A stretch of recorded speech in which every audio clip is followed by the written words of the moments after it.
iyi mwumviriza ni radiyo ijwi ry'Amerika.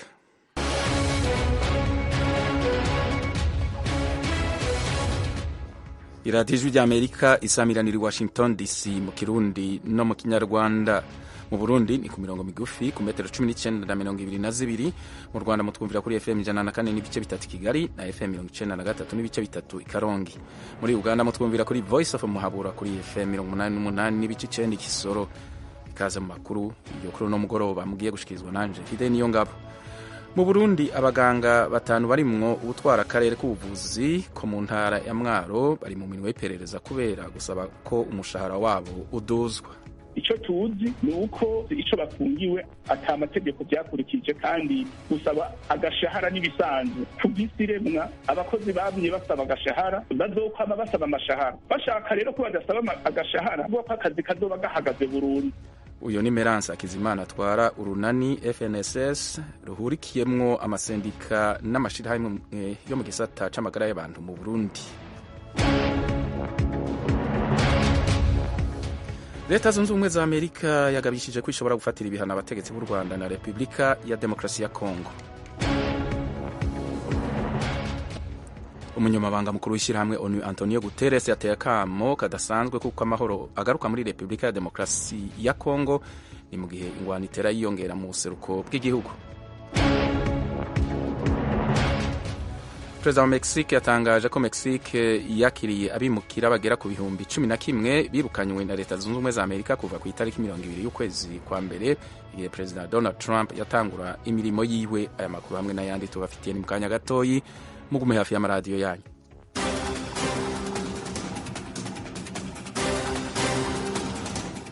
Amakuru yo hirya no hino ku isi. Ishami ry'ishyirahamwe mpuzamakungu ONU ryita ku magara y'abantu ku isi OMS kuri uyu wa gatanu ryagabishije ko intambara yo mu buseruko bwa Repubulika ya Demokarasi ya Kongo yongereje ivyago vyo kwandura indwara nka kolera, malaria, igituntu na virusi y'ibihara vy'inkende. Eugene Mukankusi arabandanya inkuru. Imirwano hagati y'inyeshyamba z'umutwe wa M23 n'ingabo za Kongo yakajije umurego mu gihe abantu babarirwa muri za miliyoni bari basanzwe mu bibazo bikomeye, nk'uko muganga Bureyima Hamasambo uhagarariye OMS muri Kongo yabitangarije abanyamakuru mu buryo bwa video ari mu murwa mukuru Kinshasa.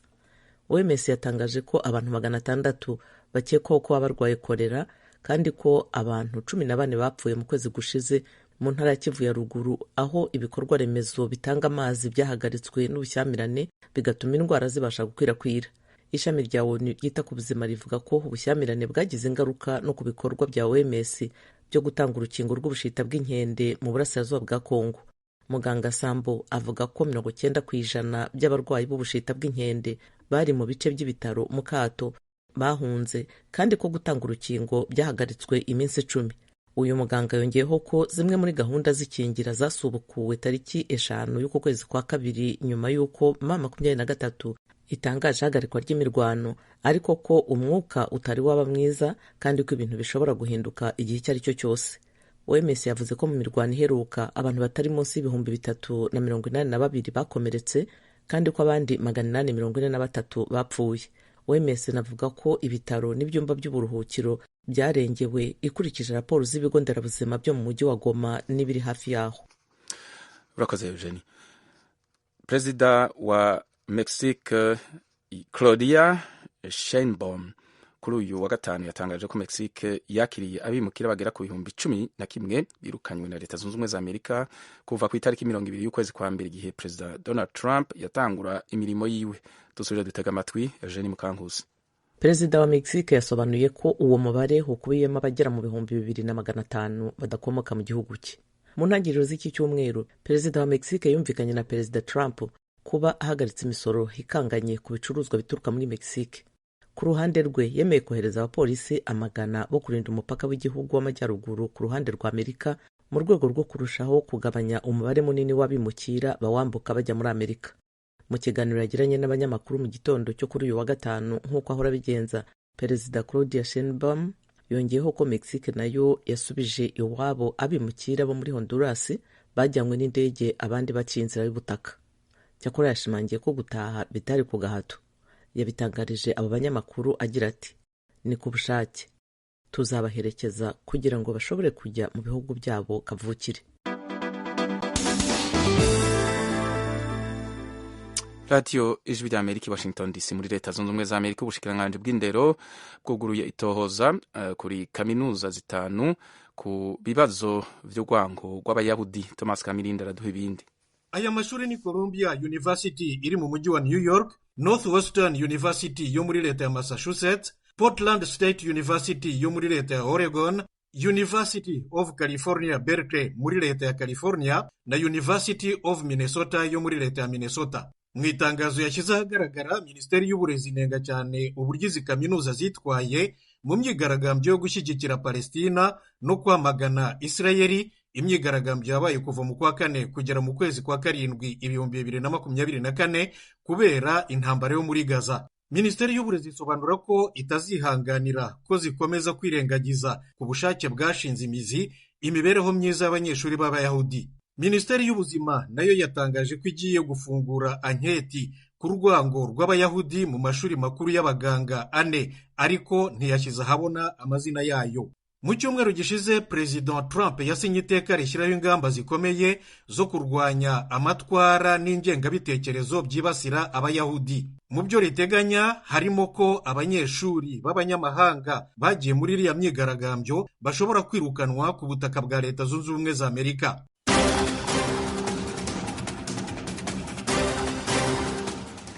Aya makuru yose agezwe ko yo hirya no hino ku isi muhejeje kumviriza n'ayandi mushobora kuyasanga kuri we akaburungu radio yacu voa@akaburungu.com, adresse za YouTube yacu, IG na Facebook ni VOA radio yacu. Mukanya twerekeze mu karere k'ibiyaga binini.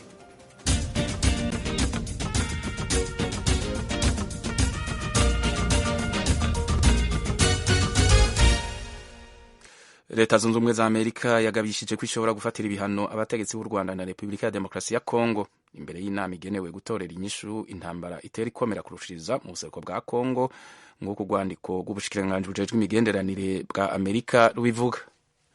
Urwandiko ubushikiranganji bujejwe imigenderanire bwa Amerika bwarungikiye Kenya kuri uyu wa gatanu rutangaza ko kugira umutekano urangwe mu karere bizosaba ko igisirikare cy'u Rwanda gikura inteko n'ibigwanisho bikomeye vyarwo muri Kongo. Kenya nico gihugu kiyoboye muri iki gihe ishirahamwe ry'ibihugu vyo muri Afrika mu buseruko EAC.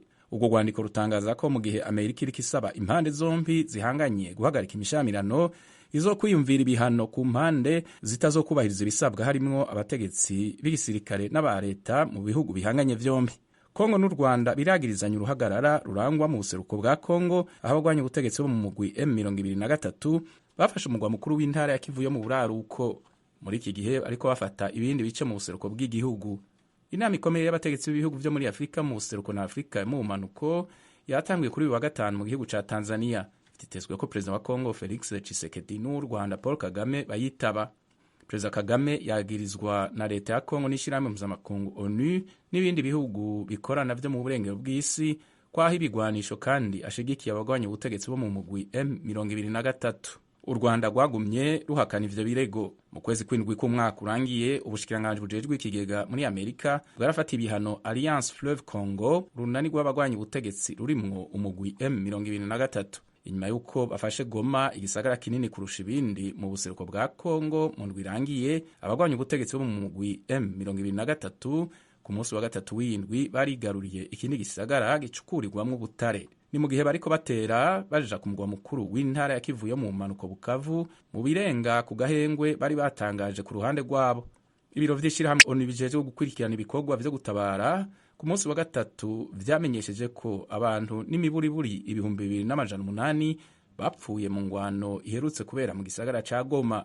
Muri ico gihe umutegetsi mukuru w'ishirahamwe ONU ajejwe agateka ka muntu Volker Turk kuri uyu wa gatanu yabwiye abari mu nama yihuta y'akanama ka ONU kajejwe agateka ka muntu ko yiteze ko amabi afatiye ku gitsina yiyongera mu karere, harimo gufata abapfasoni n'abigeme ku nguvu.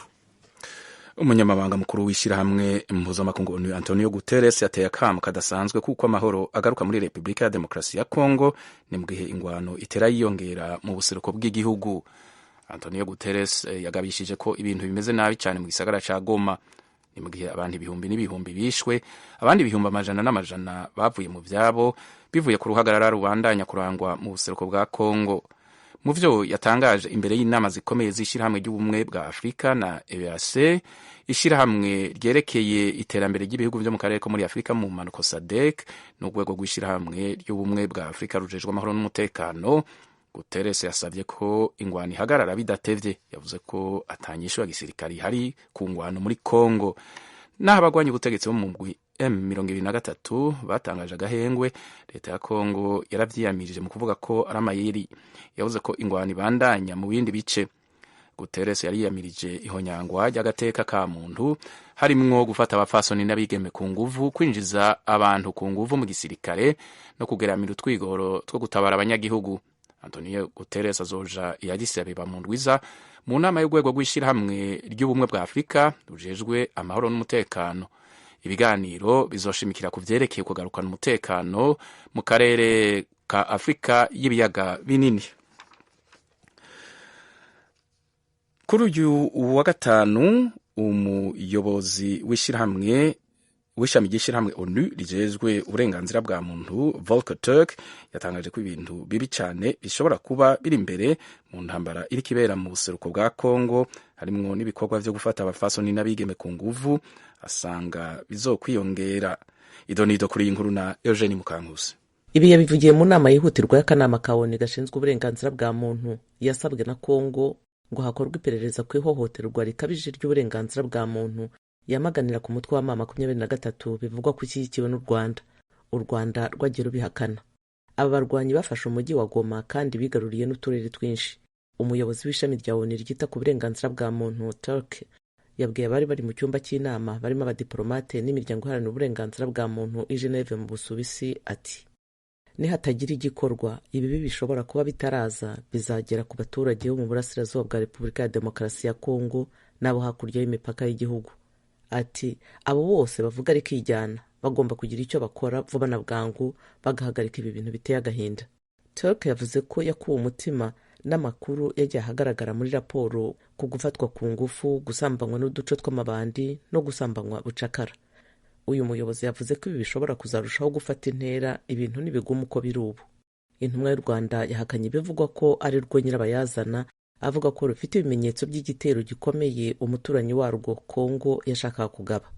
Ibihugu byinshi byari muri iyo nama byamaganye ihohoterwa ry'uburenganzira bwa muntu muri Kongo, harimo n'ibihugu byinshi bya Afurika. Repubulika ya Demokarasi ya Kongo yatanze icyifuzo gisaba ONU gushyiraho itsinda ryo gushakisha ukuri nyako, rikazatanga raporo yavuye ku bushakashatsi ku ihohotera rikorerwa mu burasirazuba bwa Kongo bitarenze ukwezi kwa 9 2025. Radio Ijwi rya Amerika yo yabaye igisubizo cyacu mu guterera igihugu cy'u Radio Ijwi rya Amerika Washington DC. Urunani ruhurikiyemwo amasendika n'amashirahamwe yo mu gisata c'amagara y'abantu mu Burundi uriyamiriza ico gwita iterabwoba ririko rikorerwa abaganga basaba ko umushahara wabo uduzwa. Abakorera ibitaro vyigenga bahembwa ayaterenga amadolari 170. Benshi mu bakorera leta nabo ntibarenza idolari 65. Basaba ko n'ibimburiburi bohembwa idolari 680 ku kwezi. Mu gihe kugera ino saha atawuzi irengero rya muganga Aimable Ndabereye atwara sendika y'abaganga yo mu Burundi Simejeb, urunani FNSS rutabariza abaganga bandi 5 bari mu minwe y'inzego z'iperereza. Melanie Murantunga Melance Akizimana atwara urunani FNSS aragaruka kwihagarikwa ryabo baganga mu kiganiro na mugenzi wacu Tiane Ninahazwe. Ego nivyo, hariho abaganga bafunzwe bari mu bitaro bitandukanye, mbere hakaba harimwo nibo batwara akarere k'ubuvuzi mu ntara ya Mwaro. Bane muri abo 5 n'abaganga basanzwe bakorera mu bitaro. Tumva yuko abo baganga atampo zarimwo kugira ngo bafungwe, kuko ikibazo bariko barashikiriza ni ikibazo gisanzwe gihari bijanywe n'umushahara. Bafatiwe mu mwanya umwe, bafatirwa hamwe, umwe wese bamusanga hariko aravura, vyagenze gute? Oya, urumva ko bari kure na kure. Mu karere ka Mwaro, akarere bita Fota, bamufatiye i Bujumbura, sanga yari yamanutse kuri abo muryango afatira i Bujumbura. Muga abandi bose ko ari 4 bose bafatwa bari ku kazi. Ababibonye abakozi nibo batubwira yuko babasanga ku buzi bariko barakora, bagaca babafata bagaca bagenda uko nyene bakagenda izima yongo. Ubu bimeze gute none baracari mu minwe y'iperereza? Nta nkuru na ntoyi turaronka itubwira yuko boba barasohotse, kuko basohotse twobimenya. Baracari mu minwe y'iperereza, hari agacerere karenze kuri ico kibazo. Mu makuru yagiye arandikwa n'ayandi natwebwe twamenye nuko bano baganga batanu badakorera ibitaro vya leta ahubwo bakorera n'ibitaro vy'abigenga. Ni gute none byagezaho n'ukorera uwigenga avuga ati nyongera agashara ko kera umenga ico gisata c'abigenga nico cahemba neza mu Burundi? Murabona ibyo ngaha mu Burundi biragoye. Kenshi muri abo bigenga hariho abigenga koko, hariho n'abandi usanga nko mu bategetsi dusanzwe dufise bagiye barugurura ibitaro canke ayandi mavuriro bagaca bashaka kubakoresha uko bashaka, bamwe bagashaka kubagira abacakara babo, abashumba babo. Aho rero niho bivuye, ugaca usanga rero baciye baravye n'ivyicaro baba bafise mu gihugu canke ijwi baba bafise mu gihugu, ugaca usanga bagombye ko abo bantu babakoresha ku nguvu. Mu mafaranga basaba hariho ibitaro bimwe bimwe vyari vyayatanze, hari ibindi vyavuze ati twebwe tukiri ngaha ntibishoboka yuko ayo mafaranga muyaronka, muriko muragumuka, muriko mutera akajagari mu gihugu. Ni ukuvuga hariho ibitaro bimwe bimwe vyatanze amafaranga bari bakeneye ko bahembwa, mugabo hariho n'ibindi rero vyaciye bavuga bati oya, ahubwo reka tubereke inzira mujamwo mubereye. Umuti hariho abemeye gutanga amafaranga bari barasavye yarangaye n'abandi banse.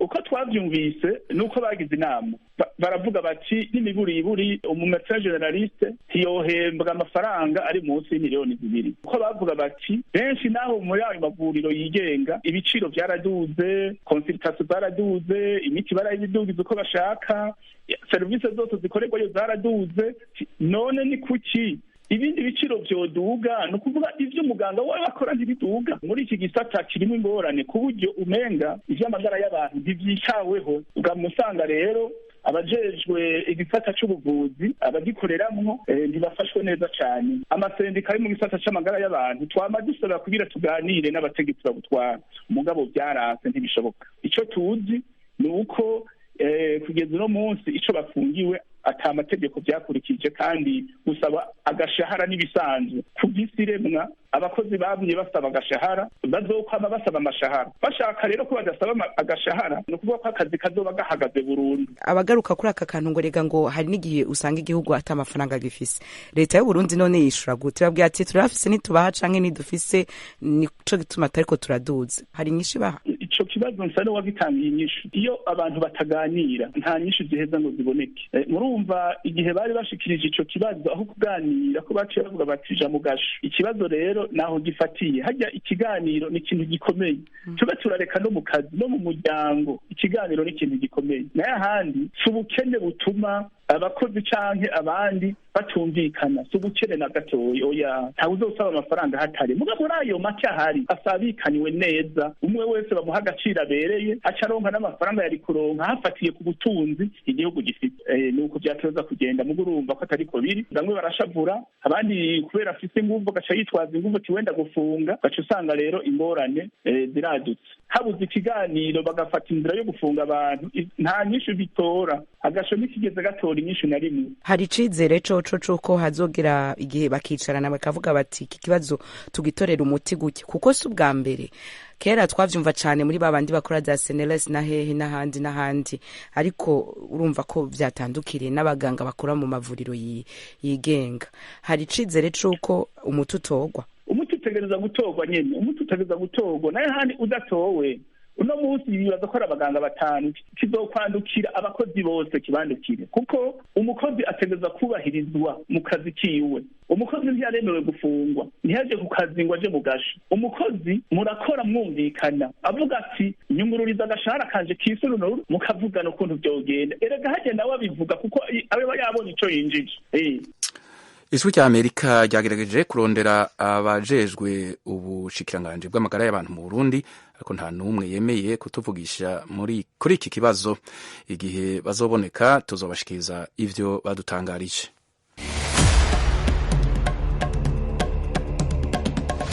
Ijwi rya Amerika ryatanguye kubashikiriza ibiganiro vyaryo n'inkuru zitandukanye, zaba izanditse, izo mu mavideo, mu majwi no mu mafoto biciye ku rubuga rwa WhatsApp. woba ushaka kwinjira kuri uru rubuga ja ku rubuga rwacu rwa Facebook radio yacu VOA, aho uza kuhasanga icyo bita link mu congereza canke lien mu gifaransa igufasha kwinjira muri urwo rubuga rushasha rw'Ijwi rya Amerika.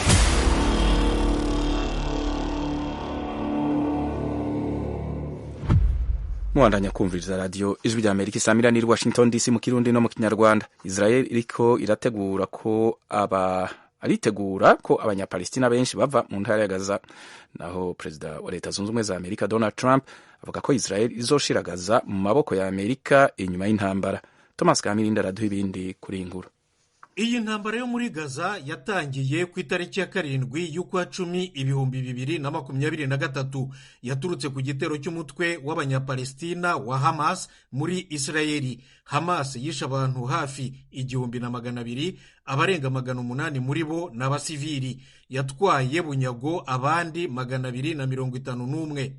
Hagati aho imaze kurekura bamwe, abandi barapfuye, ku buryo muri rusange ishobora kuba ikiboshye byibura 60 bakiri bazima. Nyuma y'igitero cya Hamas, Israel nayo yayigabyeho intambara mu ntara ya Gaza igenzurwa na Hamas 100%.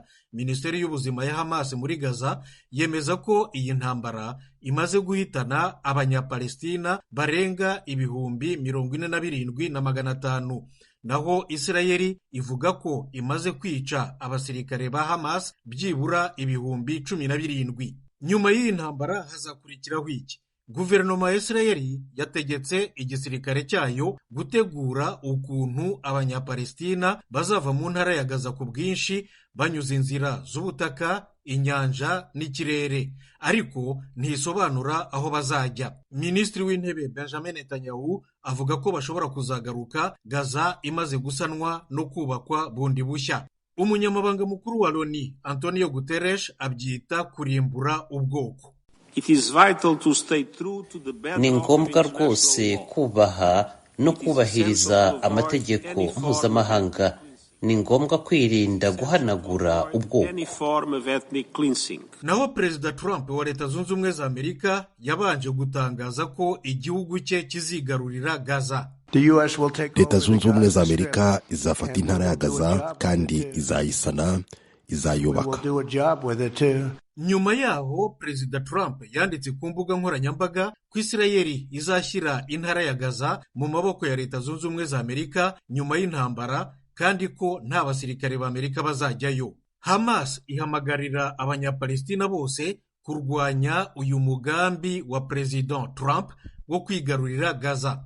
Abayobozi b'ibihugu bitandukanye nabo bamagana uyu mugambi wa Israeli na leta zunze ubumwe za Amerika. Aba ni nka perezida Mahmoud Abbas wa Palestina n'abandi bayobozi b'ibihugu 22 by'umuryango w'Abarabu, Ligue Arabe, Australia, Ubushinwa, Uburusiya n'ab'Uburayi barimo minisitiri w'intebe w'Ubwongereza Keir Starmer. Abaturage ba Gaza bagomba kwemererwa kwiyubaka, kandi tugomba kuba hamwe nabo, by'umwihariko mu rugendo rw'igisubizo cyo gushyiraho leta ebyiri. Izi leta ebyiri nk'uko ibihugu byinshi bibishyigikiye ni Israeli yo ifite ubwigenge n'ubusugire kuva mu 1948 na Palestina yo itarigeze ibugira kuva icyo gihe.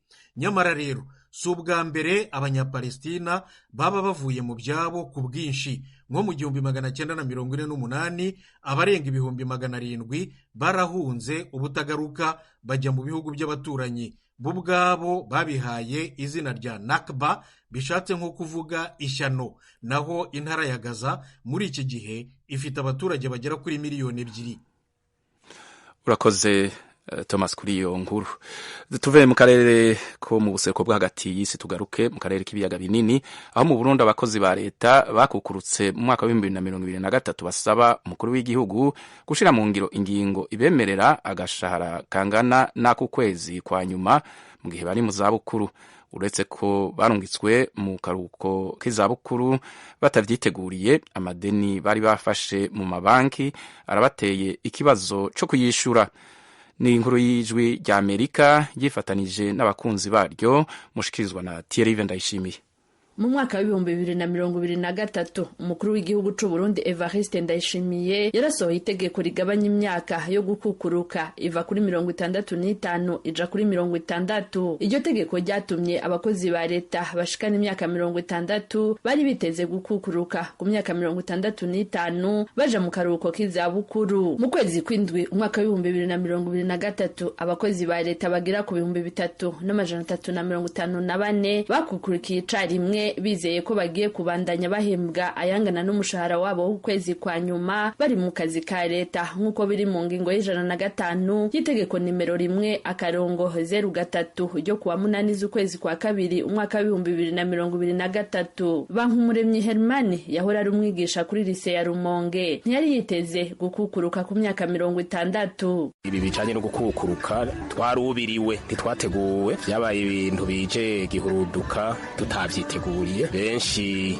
twari tuzi yuko tuzokukuruka hageze no kuvuga ku myaka 65. Donatien Bitsindikiye yahora agendesha imodoka ku bitaro bikuru byo mu Rumonge yarafise amasezerano y'akazi y'ibyo bitaro yo gushika kukuruke. Imisi mike imbere yuko kukuruka yari yasabye ingurane yo mu mugwi muri banki kugira ngo ashobore kwikenura. Hariho ukuntu twari twagiye turafata amadeni mu mabanki imbere yuko tukukuruka, hanyuma ayo madeni twari twafashe amadeni twisunze imyaka y'akazi aho twokukuruki, hanyuma turanerekana impapuro turerekana ama-identite yacu. Barabona yuko imyaka dusigaje niyo twasinye isa nuko boduha amadeni. Wanashaka mbere jewe nasabye deni muri banke iyi BHB rero turagiranira amasezerano. Wanashaka baranaza ku kazi baranagiranira amasezerano yuko je bazondihira gushika iyo myaka yo gukukuruka ikwiye 65. Bamwe muri abo bakukuruke bemeza ko batashe atamugambi barategura wo kubasha kubaho muri ico kiruhuko c'izabukuru. Niyo ngabo Tarsise nawe nyene yahora ari umwigisha kuri lise ya Rumonge kumvo zuko atamugambi yari bwategure ubasa nuko atacafisa akora kimwinjiriza amahera yosahiriza agafashanyo ko mu zabukuru. Abikorwa mbona bise ivyo no bafise ivyimuhira gusa bimuhira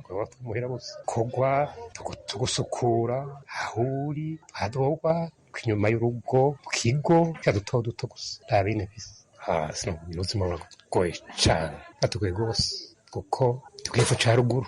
Uwo mukukuruke yahora ari umuforoma nawe yabwije ujya Amerika ati ninjiye mu karuhuko k'izabukuru ntarapanga neza ico nzokora kugira ngo sinzobeho nabi. Ubu yaciye afata ingingo yo kubararima imboga ariko akemeza ko nibyahora bihuha ubu byahuhutse. Ubuzima bwako kuruke si coroshe kwe n'uri ku kazi yahora arira, utari ku kazi yahora arira, uho byunyutse ku bantu bo bakukuruke. Urimye izo tomati uraca kabiri ntuje ku isoko kaca wikora kuri zo nyene ziba umwimbu ugenze neza aho izindi ugashora. Yego uriko tubaye muri iyi minsi. Bankumuremyi Hermani we yemeza ko bamwe mu bakukurutse bamaze gupfa kubera ubuzima bubi bagiyemwo batabiteguye. Ati kagacupa bari bamenyereye kwa guteramira mu bandi ntibyabandanije bituma baguma bigunze havamo indwara hanyuma barashengera. Hari abadandaje ibitungwa canke amatongo bari basanganywe kugira ngo bashobore kubandanya babaho kandi babesheho imiryango yabo. Abandi nabo bamaze kubona ko ubuzima mu Burundi bubananiye bahisemwo kuja bukuru bibe baja guhaha. Urumva gukukuruka si bibi ariko ukugiye wihutagiza bamwe bari bagina basha mbere hari abaciye bigira mu bindi bihugu kubandanya iyo mirimo bwigisha barabakira neza nk'abari mu Rwanda n'abatari bake. Hari abakukuruka ariko bari baratanguye kurangura imigambi bayibangabanganya n'akazi ka leta bari basanzwe bakora. Ni nka Hermani Bankumuremyi yari asanganywe ubunywero kuba rero ataco bariko barakora babeshejweho n'agashahara k'abakukuruke nabyo byongereza bajya bigatuma igihugu kidatera imbere. Urakoze kuri iyo nkuru Thierry. Ningaha dusozereye amakuru twari tubafitiye muri kano kanya. Dushimira abagize uruhara bose ngo ategurwe yongera abashikire kuri mikoro kumwe nanje Fidel Niyongabo. Amajwi ibiganiro byari bihagarariwe na Etienne Karekezi yashizwe hamwe na Nadia Taha. Tubikananuye tubifuriza kuroranirwa mu byo murimwo naho ubutaha.